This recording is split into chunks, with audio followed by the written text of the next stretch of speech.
सदगुरुदेव भगवान की जय, श्री मौनी बाबा जी भगवान की जय।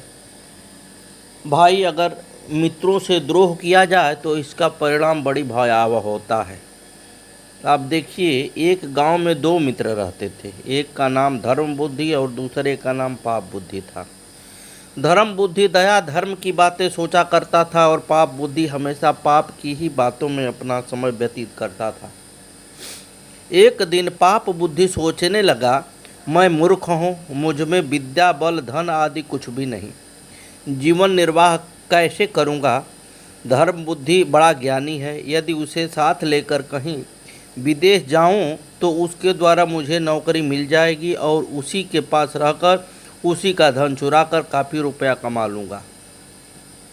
इस प्रकार विचार कर धर्म बुद्धि के पास जाकर बोला, अभी तुम युवा अवस्था है, किसी प्रकार कट रही है, जब बुढ़ापा आएगा तो क्या होगा। इससे अच्छा है कि कहीं विदेश चलकर धन कमा ले, जिससे वृद्धावस्था में कष्ट न हो। धर्म बुद्धि पाप बुद्धि की बातों में आ गया और उसने दूसरे दिन यात्रा पर चल पड़ा। विदेश में जाकर पाप बुद्धि मित्र द्वारा नौकरी पा गया। दोनों एक साथ रहने लगे। धर्म बुद्धि ने काफ़ी रुपया कमा लिया। जब दोनों घर लौटने को हुए तो धर्म बुद्धि ने कहा, मित्र, तुम कम रुपया कमाए हो और मैं अधिक कमाया हूँ। तुम मेरे मित्र हो, इसलिए दोनों रुपया मिलाकर आधा आधा आपस में बांट लें। दोनों मित्र रुपया लेकर अपने घर की ओर चले। जब ग्राम के एक कोस रह गया तब पाप बुद्धि ने कहा, मित्र, सब रुपया घर मत ले चलो, नहीं तो परिवार में शीघ्र ही समाप्त हो जाएगा। अतएव थोड़ा द्रव्य ले चलें और बाकी इसी अज्ञात जंगल में गाड़ दो, आवश्यकता अनुसार यहाँ से ले चलेंगे। धर्म बुद्धि ने कहा, अच्छी बात है। पृथ्वी में गाड़ दिया गया। दोनों मित्रों ने धन का अधिक भाग एक झाड़ी के किनारे गड्ढा खोदकर गाड़ दिया और अपने घर को चल दिए। इधर इसी रात पाप बुद्धि वहाँ जाकर सभी धन उठा लाया। कुछ समय पश्चात धर्म बुद्धि के पास जाकर बोला, मित्र, मेरा परिवार बड़ा है, जो धन हम ले गए थे वह सब खर्च हो गया। अब चलकर कुछ धन ले आए। दोनों जंगल में आए परंतु वहाँ कुछ न मिला। पाप बुद्धि चिल्लाकर कहने लगा, धर्म बुद्धि, यह तुम्हारा ही काम है, तुम ही ने इसे चुराया है, दूसरा कौन जानता था। धर्म बुद्धि ने कहा, नहीं, कदापि नहीं, तुम ले गए हो। इस प्रकार परस्पर लड़ते हुए दोनों न्यायालय को गए। न्यायाधीश बड़े विस्मय में पड़ गए कि किसको चोर साबित किया जाए। इसी बीच पाप बुद्धि बोला, आप हम लोगों का फैसला नहीं कर सकते, वहीं वन देवता और वन देवी बतला देंगे कि कौन चोर है। न्यायाधीश ने पाप बुद्धि की बात मान ली और धर्म बुद्धि को दूसरे दिन 4 बजे जंगल में बुलाया।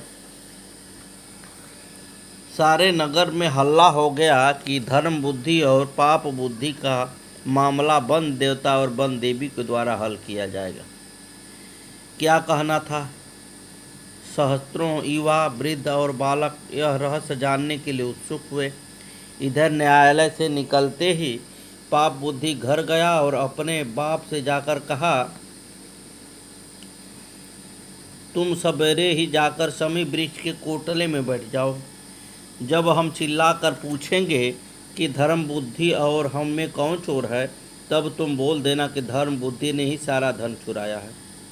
दूसरे दिन यथा समय सभी जंगल में पहुँचे।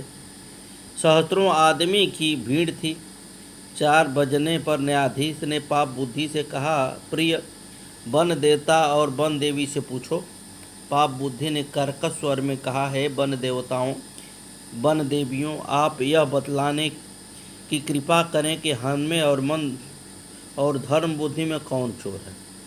पाप बुद्धि के कहते ही शमी के कोटले से आवाज़ आई, सुनो सुनो, मैं बताता हूँ, धर्म बुद्धि चोर है, इसी ने यहाँ से सारा सामान चुरा लिया है।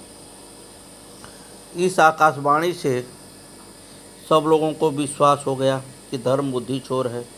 राज कर्मचारियों ने धर्म बुद्धि को दंड देना चाहा, तब धर्म बुद्धि ने कहा, जरा ठहरिए, तुरंत ही धर्म बुद्धि ने सूखी लकड़ियां और पत्तियां समी वृक्ष के चारों तरफ एकत्र कर उसमें आग लगा दिया।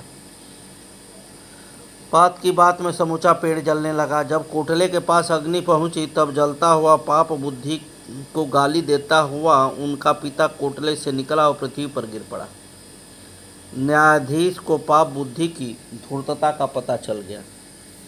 सारा धन धर्म बुद्धि को दे दिया गया और पाप बुद्धि आजन्म कारागार में बंदी बना दिया गया। प्रिय भाइयों, धूर्तता और कृतज्ञता का परिणाम पाप बुद्धि पा गया। इसी से कहा है, मित्रों के साथ कभी भी घात नहीं किया जाता है। गुरुदेव महाराज की जय। जय जय श्री सीताराम।